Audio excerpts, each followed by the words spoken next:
Hey, today I'm talking about the first 3 films in the Ice Age series.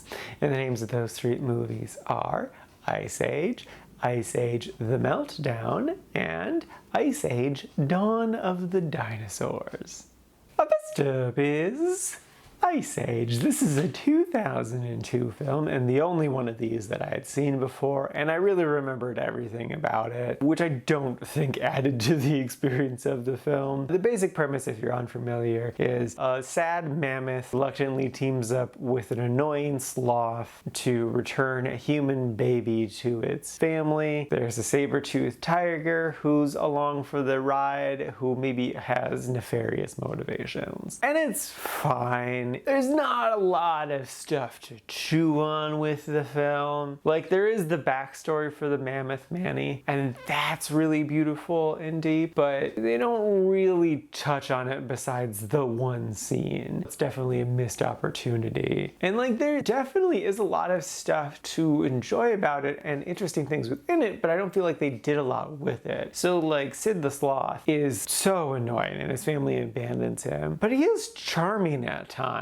He is able to hold a conversation with female sloths. Even though they kind of do criticize him, they also still are entertained by him. Like, if he didn't have any charm, he wouldn't be getting to where he is. And then like, there's everything with the saber-tooth, Diego, where like, he's on this nefarious mission, but then he is charmed by the baby and these 2 creatures. So his moral conundrum is, does he want to stay true to his mission, or does he want to change his life up? That is a solid base, but like, we need a little bit more there. The counter argument to that is, it's just a kid's movie, but like, this has very similar vibes to Shrek. Like, the scene where Manny and Sid meet is very similar to the scene where Shrek and Donkey meet, and like, it just doesn't work as well here as it does in Shrek. I don't think they had bad ideas, it's just like, the execution isn't that strong, isn't as refined. And I feel like that's true for the whole film, but it's just like, it's not bad, it just needs some more time, some more work, some more depth. I did enjoy the 3 men and the baby vibes that was happening. That was fun. The opening scene is, of course, iconic with the little squirrel and his nut stuff. I get why it became a recurring thing throughout the movies. I definitely loved hearing Send Me On My Way. I definitely associate that song with this movie, even though the song's like a decade older than the movie. It was a perfect pairing that just worked great. I think just like, in general, I was pretty bored by the movie, and I found it hard to care about it by the end. Like, it's not bad, but it's definitely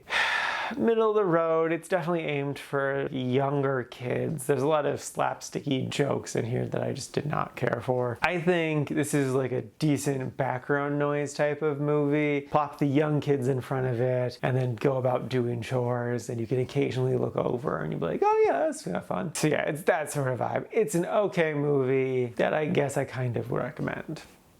Next up is Ice Age The Meltdown. This is a 2006 film, and the basic premise is global warming. There's a dam that's about to break that's being held back by ice, so everyone has to get out of Dodge before the whole thing comes crashing down. I like this one a good amount more. It's still just a liked, but like, it's definitely on the upper end of liked. I enjoyed that every character had something going on. Every character had their own little arc. Sid wanted to prove his worth, which is something that should have been a thing the first time around. Diego is afraid of water, which is kind of funny. It's like, haha, he's a cat. Manny is all sad about his species dying out. Ellie is struggling with her identity, the new mammoth. And then like, there's the overarching story of they're all trying to escape this disastrous flood, and are they going to be able to get away? And they did a really, really good job of constantly reminding us of the peril that they're in, with the silly recurring joke of the squirrel. That like, yeah, they're cutting away to these sort of throwaway moments of the squirrel doing his nut stuff, but it's also reminding us of the dam that's breaking and showing us the progress that's happening. That's like, each time it comes back, things look consistently worse. They did a good job of taking what could have been just a silly throwaway recurring joke and turning it into actually an important element of the story. So like, good job. Also, I enjoyed the segment where Sid met a bunch of of regular sized sloths. Slid is technically a giant sloth. That was fun, and the music there really worked. So yeah, no, I enjoyed this film. It was good, it was fun, it was silly, it hit me just right. This is one I would recommend if you want a nice, light, fun, basically harmless kids movie. Like, it lands the way I wanted the first one to. And I do think you could watch this without having seen the first one. Continuity isn't like the most important thing. So yeah, no, it's a good, fun little movie that I would totally recommend.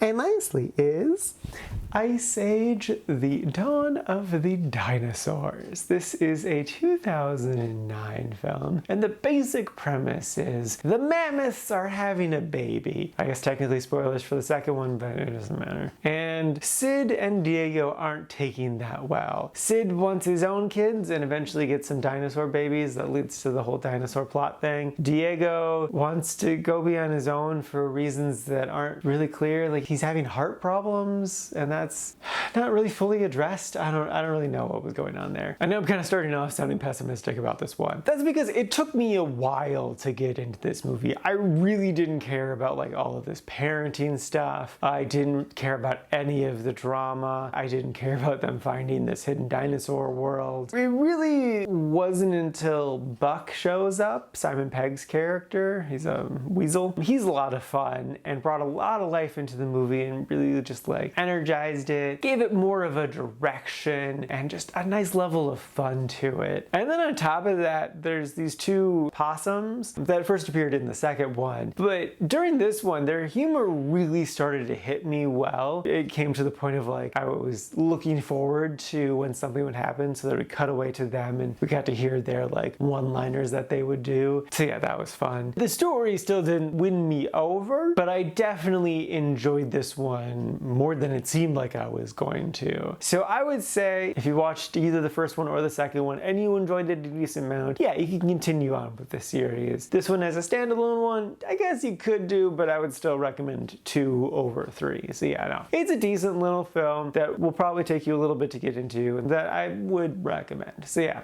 it's nice, would recommend. Alrighty, now for today's rankings. First up, we got Ice Age sitting at number 107 near the bottom of the like section. And then after that is Ice Age: The Meltdown sitting at number 93 near the top of the like section. And then lastly is Ice Age: Dawn of the Dinosaurs sitting at number 95, again in the like section. My rankings would be 2, 3, 1, if that wasn't clear. And this is out of a total of 138 old movies so far this year.